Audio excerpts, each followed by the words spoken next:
Hello कला प्रेमियों, कैसे आप लोग। Welcome to Rex Plus Arts. बहुत दिनों से यह बॉक्स मेरे पास पड़ा हुआ है, लेकिन टाइम ही नहीं मिल रहा जो मैं इसका अनबॉक्स करूं। तो आज मैं टाइम निकाल के इसका अनबॉक्स करने जा रहा हूं। इसे मैंने अमेज़न से 312 रुपये में मंगाया था। इसका जो MRP है वो 350 रुपीज़ है। अब इसे ओपन करके देखते हैं।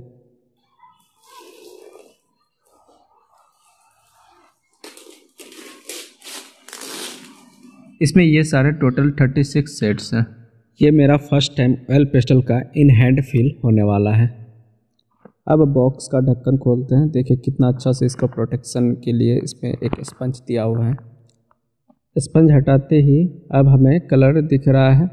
देखिए कितना अच्छा से प्रोटेक्शन के साथ कलर को रखा हुआ है एक स्पंज पे सेट करके। वाह, क्या कलर का अलाइनमेंट करके रखा हुआ है। वाइट टू ब्लैक 36 शेड्स को आपस में अच्छे से कनेक्ट करके रखा हुआ है। देखिए कितना पाउडरी है जो हाथ में भी इस तरह से लग गया है। इसके कुछ कलर को ट्राई करते हैं। ये मैंने एक कलर लिया है।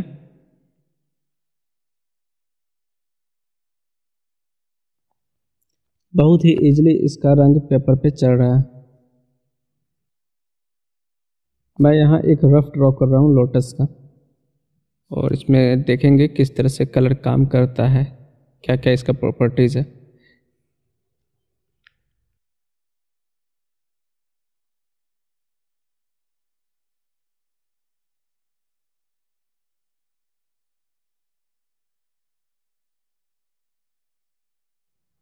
कलरिंग हो जाने के बाद अब हम इसको स्मज करके देखेंगे फिंगर से। ये कितना अच्छा से स्मज हो रहा है। कोई ज़्यादा हार्ड प्रेशर भी नहीं दे रहे हैं, हम आराम से फिंगर को फिंगर से स्मज कर रहे हैं और आराम से फिंगर से स्मज हो रहा है। रियली फिंगर से स्मज करने में बहुत ज़्यादा ही मज़ा आ रहा है। मतलब कि ऑयल पेस्टल को जिस तरह से यूज कर रहे थे उसमें कुछ ज़्यादा ही प्रेशर देना पड़ता है, और उसको कलर को मिक्स करने में यानी कि ब्लेंड करने में बहुत ज़्यादा ही परेशानी होता था।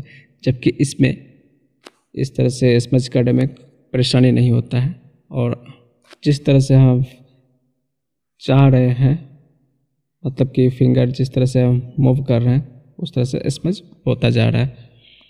अब हम इसके ऊपर ब्लैक कलर का यूज़ करके देखते हैं कि क्या इसका रिज़ल्ट आता है, किस तरह से ब्लेंड होता है, स्मच करने पे क्या दिक्कत आता है, या फिर कोई और प्रॉब्लम तो ना हो रहा हो स्मच करने के दौरान। ये सब भी देखेंगे। पिंक कलर के ऊपर ब्लैक कलर का यूज़ बहुत अच्छे से हो रहा है।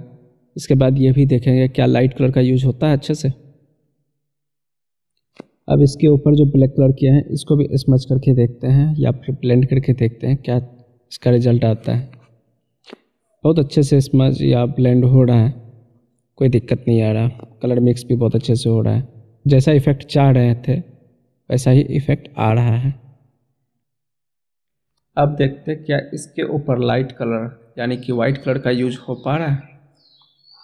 तो यहाँ पे देख पा रहे हैं कि बहुत अच्छा से वाइट कलर का भी यूज हो पा रहा है। अब वाइट कलर को हम स्मच करेंगे, लेकिन उससे पहले फिंगर को अच्छे से साफ़ कर लेंगे। नेक्स्ट हम इसमें ग्रीन कलर का भी यूज कर रहे हैं ताकि कलरफुल मेरा कंप्लीट बन जाए।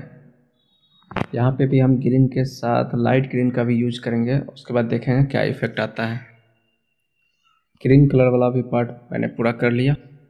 अब हम यहाँ वाटर बना रहे हैं ब्लू कलर का डार्क शेड और लाइट शेड का यूज करते हुए और स्मच करते हुए। इस कलर का यूज करना जैसे कि ब्लैक बोर्ड वाला चॉक का यूज करना।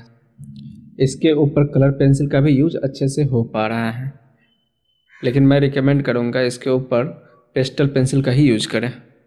लेकिन मैं फ़िलहाल यहाँ पे पेंसिल कलर का ही यूज़ कर रहा हूँ, जो कि अच्छे से हो पा रहा है। मेरे पास लो क्वालिटी का पेंसिल कलर है, DOMS का है। इसके ऊपर हम ग्रेफाइट पेंसिल का भी यूज़ कर पा रहे हैं। सॉफ्ट पेस्टल का यूज़ करने के बाद हाथ बहुत ज़्यादा गंदा हो जाता है, लेकिन जब जब हम स्मच करेंगे उससे पहले हम फिंगर को साफ़ कर लेंगे। चूँकि सॉफ्ट पेस्टल पाउडरी होता है, उसको छूने के बाद हाथ में लग सकता है, तो उसके लिए हम फिक्सेटिव स्प्रेस का यूज करके इसे हम फिक्स कर लेंगे।